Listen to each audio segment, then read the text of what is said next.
शिरूरचे उमेदवार अमोल कोल्हे यांनी अखेर आढळरावांनी संसदेत विचारलेल्या प्रश्नांचे पुरावे सादर केलेत। लोकसभेत 7 एप्रिल 2017 आणि 13 फेब्रुवारी 2019 दरम्यान मांडलेल्या प्रश्नांची कागदपत्र कोल्हेंनी दाखवली आहेत। आढळराव पाटील आता शब्द पाळणार का, निवडणुकीतून माघार घेणार का, असा सवाल अमोल कोल्हेंनी केलाय। आव्हान प्रतिआव्हानात गुंतवून ठेवायचा डाव अमोल कोल्हेंनी आखलेला आहे, त्यामुळे यापुढे कोल्हेंना प्रत्युत्तर देणार नाही अशी ठाम भूमिका आहे।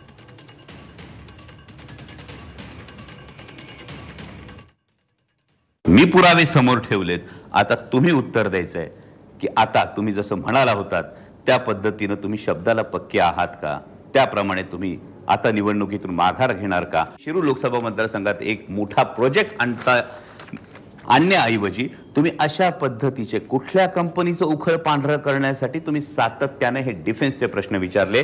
हा फार महत्त्वाचा मुद्दा आणि महत्त्वाचा प्रश्न मी शिवाजी दादांसाठी उपस्थित करतो आणि पुन्हा एकदा त्यांना आवाहन करतो, तुम्ही जे आव्हान दिलं होतं त्यानुसार मी पुरावे समोर ठेवलेत, आता तुम्ही शब्दाला जागता का, तुम्ही सांगा।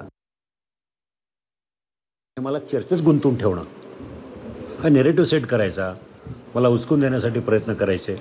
पण आता आम्ही सगळ्यांनी ठरवलंय त्यांनी काही आरोप करो त्याच्याकडे दुर्लक्ष करायचं। जे आरोप करायचे होते ते गेले 5 वर्ष का नाही केले, वर्षभरापूर्वी का नाही केले, तर त्यांना हे माहिती आहे की आपल्या आरोपात तथ्याने अर्ध सत्य बोलायचं, लोकांची दिशाभूल करायची आणि जनतेपुढे दाखवायचं की हा माणूस उत्तरच देत नाही, बोलायचंच नाही काही।